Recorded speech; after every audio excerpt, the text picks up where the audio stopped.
Have you ever thought कि यार मैं अच्छे खासे अमाउंट में प्रोटीन खा रहा हूँ, सब तो बढ़िया कर रहा हूँ, बट मेरा जो मसल का साइज़ है वो इंक्रीज़ ही नहीं हो रहा।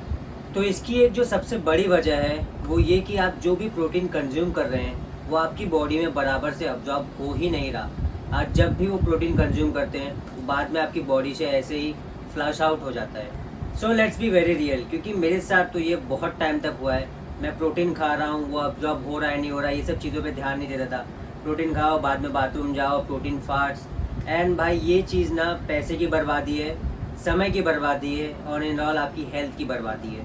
क्योंकि आप उस प्रोटीन को खरीदने में पैसे डाल रहे हो, जिम में जाके अपना टाइम वेस्ट कर रहे हो, बट वो मसल नहीं चढ़ रही एंड हेल्थ इश्यूज़ तो आएंगे, डाइजेशन इश्यूज़ आएंगे। तो ये जो चीज़ बहुत ही गलत है। एंड आज की इस वीडियो में हम इसी चीज़ के बारे में बात करेंगे कि जो प्रोटीन अब्जॉर्प्शन का किस्सा है वो कैसे ठीक किया जाए, कैसे आपकी बॉडी में वो प्रोटीन अब्जॉर्ब हो, आपका मसल मास बढ़े, आपका टाइम और पैसा सब कुछ बचे।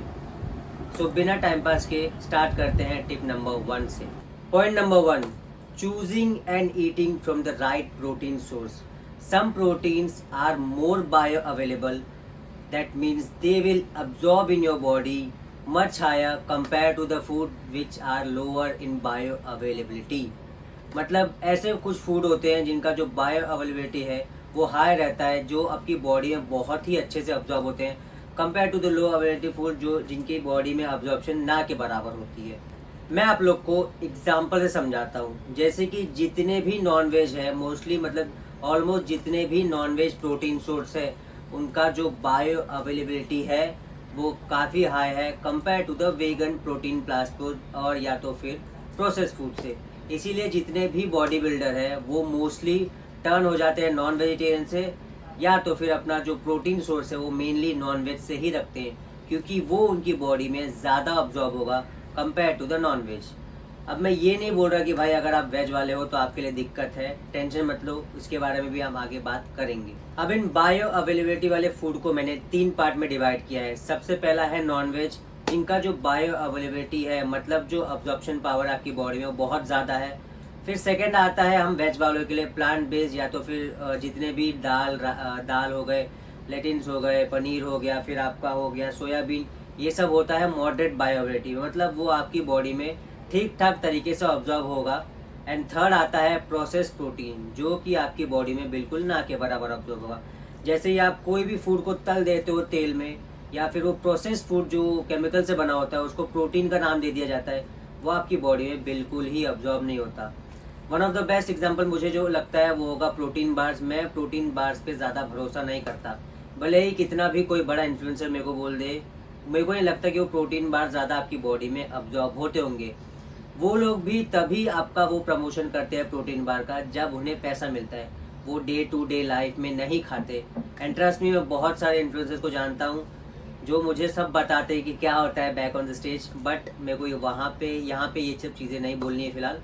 बट इतना समझ लो कि प्रोसेस प्रोटीन चीज़ों से दूर रहो। Point number 2, eating the food that have bio enzymes. मतलब आपको ऐसी चीज़ें कंज्यूम करनी चाहिए जिनमें डाइजेस्टिव एंजाइम्स, क्योंकि ये डाइजेस्टिव एंजाइम्स आपके प्रोटीन मॉलिक्यूल्स को ब्रेक डाउन करने में मदद करते हैं, जिससे आपका जो प्रोटीन है वो अच्छे से आपकी बॉडी में अब्जॉर्ब हो। एंड ये जो डाइजेस्टिव एंजाइम्स वाला पॉइंट है वो मेरे वेजिटेरियन भाइयों के लिए बहुत ही ज़्यादा इंपॉर्टेंट है। मैं यहाँ पे लिस्ट डाल दूंगा डाइजेस्टिव एंजाइम्स वाले फूड जिनमें डाइजेस्टिव एंजाइम हाई होता है, इन्हें प्लीज़ कंज्यूम कीजिए, जिससे आपकी बॉडी में जो प्रोटीन है वो अब्जॉर्ब हो, आपकी बॉडी में लगे, आपका मसल जो है वो इंक्रीज हो। एंड प्रोटीन बोलो प्लांट बेस्ड वाले जो प्रोटीन यूज़ करते हैं या प्लांट बेस्ड के वेजिटेरियन जितने भी है भाई, तुमको तो लेना ही चाहिए, क्योंकि ये आपका जो बायोअवेलेबिलिटी है मतलब मसल अब्जॉर्ब करने की ताकत है, प्रोटीन अब्जॉर्ब करने की ताकत है वो बढ़ा देगा। Point number 3, including vegetables and healthy fats in your diet.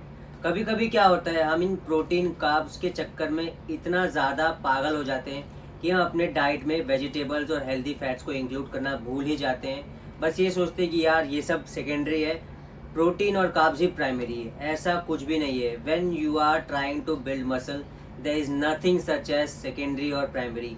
Everything, जितनी भी चीज़ें हैं सबका वेटेज इक्वली है। आपको एवरी सिंगल थिंग आपकी बॉडी में डालनी होगी जिससे आपका मसल मास इंक्रीज हो।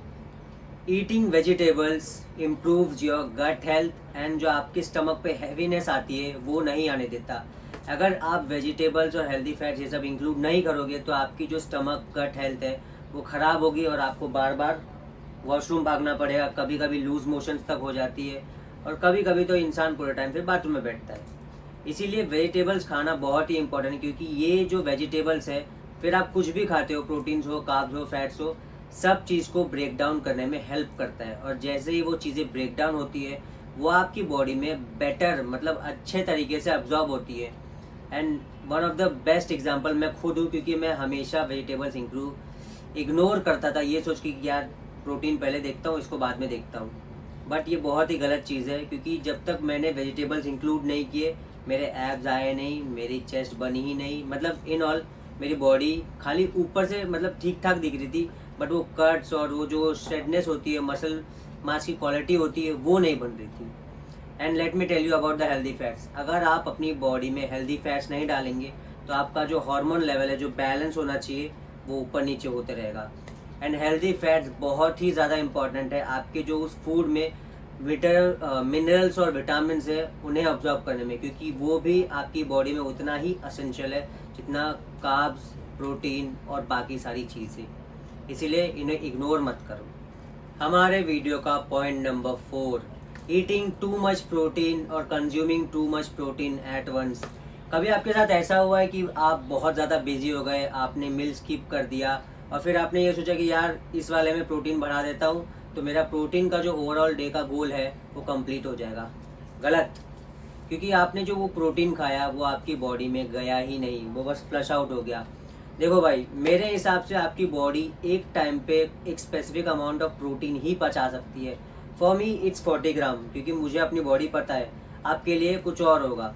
बट अगर आप एक ही बार में बहुत ज़्यादा प्रोटीन अपनी बॉडी को दे रहे हो एक ही मील में, तो वो उतना पचा नहीं पाएगी, वो बस आपका फ्लश आउट होगा, वेस्ट हो जाएगा और ये आपकी पैसे की बहुत बड़ी बर्बादी है। क्योंकि मैंने देखा है लोगों को यार लेंगे रात वाले में पूरा पूरा खा लेंगे। मेरे खुद के दोस्त लोग ये बोलते कि यार रात में खा लूँगा एक ही साथ, चल कोई बात नहीं, बट वो आपकी बॉडी से बस फ्लश आउट हो रहा है, आपकी बॉडी में इंक्लूड नहीं हो रहा। इंस्टेड ऑफ आप ये कीजिए भाई कि आप थोड़ा थोड़ा प्रोटीन लो, थोड़ा थोड़ा मील्स लो, उसमें जितने भी मील्स है आपके 3 से 4 सब में थोड़ा थोड़ा प्रोटीन डालो, कंपेयर टू कि भाई एक ही मील में सबसे ज़्यादा और रात की मील में सबसे ज़्यादा। ऐसा मत करना कि अगर आपको 80 ग्राम प्रोटीन खाना है पूरे दिन में, सुबह में 40, शाम में 40, गलत। 20-20-20-20 करके 4 में डिवाइड करो, ज़्यादा बेनिफिशियल होगा, लिख के देता हूँ मैं। सो आज के लिए इतना ही रखते हैं। मैं होप करता हूँ आप लोगों को ये वीडियो पसंद आई होगी, और ये अगर 5 पॉइंट आप अपनी लाइफ में या मतलब आपके जिम चीज़ों में जितने भी हैं सब में अप्लाई करोगे, आपको रिजल्ट मिलेगा ही मिलेगा। And let me tell you, आप अपनी बहुत ज़्यादा गेन्स लॉस कर रहे हो, आपने अगर ये सब चीज़ें ध्यान नहीं दी है तो ये सब चीज़ें पे ध्यान दो, अपनी मसल की जो क्वालिटी है वो बढ़ाओ, मसल डेफिनेशन बढ़ाओ और मसल का जो अमाउंट है वो भी बढ़ाओ। सो यही थे आज के वीडियो। आज के लिए इतना ही, बहुत जल्द मिलेंगे नई वीडियो में।